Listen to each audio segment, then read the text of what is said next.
မွတ်စလင်များ၏ရှို့ဝှက်ဖြန့်ဝေချက်မြန်မာနိုင်ငံရှိအစ္စလမ်ဘာသာဝင်အပေါင်းတို့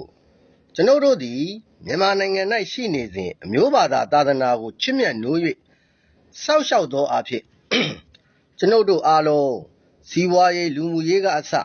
အချင်းချင်းရိုင်းမင်းကူညီရမည်ထို့ကြောင့်ကျွန်ုပ်တို့အစ္စလမ်ဘာသာဝင်အပေါင်းတို့သည်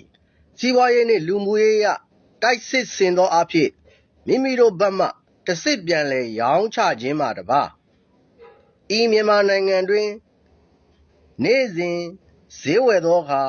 ကျွန်ုပ်တို့အစ္စလမ်အမှတ်သားပါသောခွန်ရှိကြောင့်အမှတ်တစိတ်လာချမ်းပေါ်၌ကျယ်ပွင့်အမှတ်သားပါသောဆိုင်များ၌သာဈေးဝယ်ကြရမည်၎င်း၏အဓိပ္ပာယ်မှာခွန်ရှိကြောင့်ကဏ္ဍသုံးလုံးပေါင်းလိုက်လျင်21ရ၏ထို21သည်လာမည့်21ရာစုသို့ရောက်သောအခါကျွန်ုပ်တို့အစ္စလမ်ဘာသာတရားတော်သည်မြန်မာနိုင်ငံပါဝင်ကမ္ဘာလောကကြီးရှိလူသားအလုံး၏ထိပ်ဆုံးကရောက်ရှိရမည်ဟုသောအမှတ်အသားပဲဖြစ်သည်မှတ်ချက်ကျွန်ုပ်တို့အလုံးသည်စီးပွားရေးလူမှုရေးများကိုမြန်မာနိုင်ငံ၌အစ္စလမ်ဘာသာပြန်ပွားရေးထွန်းကားရေးလွှမ်းမိုးရေးအတွက်ထိုးစစ်တရက်အနေနဲ့အကောင့်ထဲပေါ်ဆောင်ရွက်ကြရပေမည်ထို့ကြောင့်ကျွန်ုပ်တို့၏ဘာသာအမှတ်သားပါသောဈေးဆိုင်မှတပါဘာသာကြားလူမျိုးကြားများဖြစ်ကြသောမြန်မာတရုတ်ရှမ်းကရင်ရခိုင်စသောမြန်မာတိုင်းရင်းသားဆိုင်များ၌ဈေးဝယ်ခြင်းစားသောက်ခြင်းစသောစီးပွားရေးဆက်ဆံမှုများမပြုလုပ်ရပါအထူးသဖြင့်လာချမ်းတစိတ်ဖော်ပြထားသောဆိုင်များ၌သာကျွန်ုပ်တို့အစ္စလမ်ဘာသာဝင်အပေါင်းတို့အားလုံးစားသုံးကြရမည်အမန်စန္ဒာနုအမစန္ဒာနုနော်အဲ့တော့အစ္စလမ်သာသနာပြုလမ်းညွှန်စာအုပ်မှာကောက်နှုတ်ချက်များရေးသားသူအမစန္ဒာနုမာမီ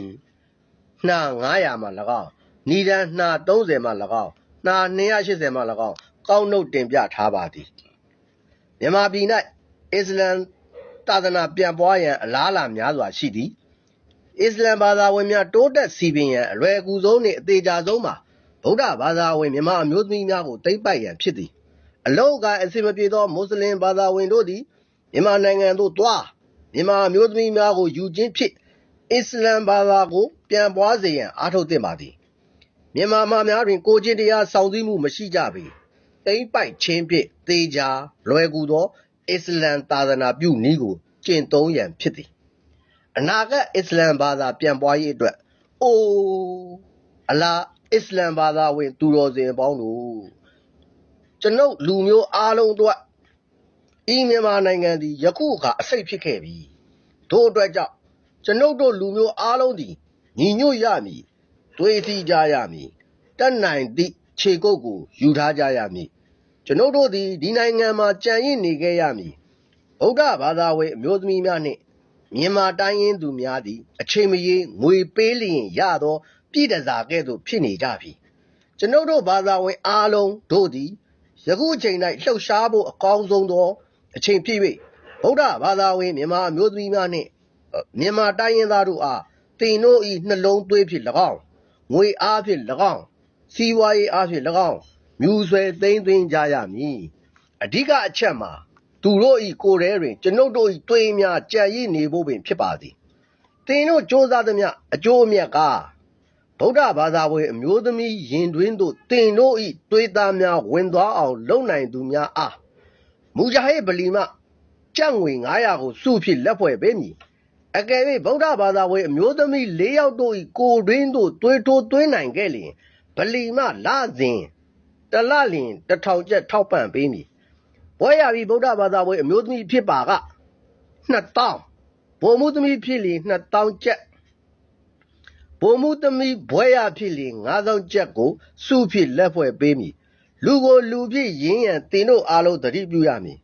ဒီလိုသိမ့်သွင်းနိုင်မှသာကျွန်ုပ်တို့အစ္စလမ်ဘာသာသည်မြန်မာနိုင်ငံ၌အဒွန့်ရှည်စွာတည်မှာဖြစ်ပါတယ်ဝေကျေးထောက်ပံ့မှုအတွက်တင်တို့အားလုံးဘာမှပူစရာမလိုပါအစ္စလမ်ဘာသာဝင်ဖြစ်သောကျွန်ုပ်တို့၏မူဂျာဟစ်အစိုးရထံမှနှစ်စဉ်တစ်လလျင်ပေါင်စတာလင်ပေါင်း9သန်းကိုကျွန်ုပ်တို့၏လက်ဝယ်သို့ပို့နေပါသည်တင်တို့အောင်မြင်မှုအတွက်မျှော်လင့်ဆောင်စားတောင်းတလျက်ရှိသည်ရှိုးဝက်ညွှန်ကြားလာအတွက်သတိပေးချက်ဤလက်ကမ်းစာဆောင်များကိုတက်ဆိုင်သူထံမှတစ်စစ်မပေါက်ကြားစေရဟု ဂတိဝန်ခံချက်ပေးသောအစ္စလမ်ဘာသာဝင်မွတ်စလင်လူမျိုးများကိုသာဖြန့်ဝေပေးရမည်တဲ့ဒါကကျွန်တော်တို့ဦးနုခေတ်မှာပြောမှဆိုပါလီမန်ခေတ်မှာပေါ့ပါလီမန်ခေတ်မှာကျွန်တော်တို့ဗုဒ္ဓဘာသာကိုနိုင်ငံတော်ဘာသာအဖြစ်ပြဋ္ဌာန်းလိုက်တဲ့အချိန်မှာအဲ့ဒီမှာသူပြောထားပါတယ်နော်အိုအစ္စလမ်ဘာသာဝင်သူတော်စင်ပေါင်းတို့တဲ့ကျွန်တော်တို့အားလုံးအတွက်ဤမြန်မာနိုင်ငံသည်ယခုကအစိတ်ဖြစ်ခဲ့ပြီတဲ့ကြားလိုက်တယ်နော်အဲ့တော့ဗုဒ္ဓဘာသာကိုနိုင်ငံတော်ဘာသာဖြစ်ပြဋ္ဌာန်းတဲ့အခါကျတော့သူတို့ဒုက္ခရောက်သွားဒါကြောင့်ဗုဒ္ဓဘာသာဗမာလူမျိုးမှန်သမျှကသူတို့အတွက်အစိတ်ဖြစ်တယ်ဆိုပြီးတော့တေချာထည့်ရေးပေးထားတယ်အဲ့တော့ဒါကသူတို့ရဲ့မွတ်စလင်တွေရဲ့ရှုပ်ဝက်စာဆောင်တွေဖြစ်ပါတယ်သူတို့တွေရဲ့ကျမ်းစာတွေမှာလည်းတေချာရေးထားပါတယ်နော်အမဇန္နာနုမာမီရဲ့စာမျက်နှာ900မှ၎င်းဏိဒန်းနာ30မှ၎င်းစာမျက်နှာ280မှ၎င်းကောက်နှုတ်ထားပါသည်ဆိုပြီးတော့ပြောပေးထားတယ်ဗျကျွန်တော်ဝါဒဖြန့်နေတာမဟုတ်ဘူးနော်ဒါတွေကသမိုင်းအထောက်ထားတွေကိုကျွန်တော်ပြန်လည်ပြီးတော့ရွတ်ပြပေးခြင်းဖြစ်ပါတယ်အားလုံးကျေးဇူးတင်ပါတယ်မဟာဗမာဂျိမ်းကျော်လေးဖြစ်ပါတယ်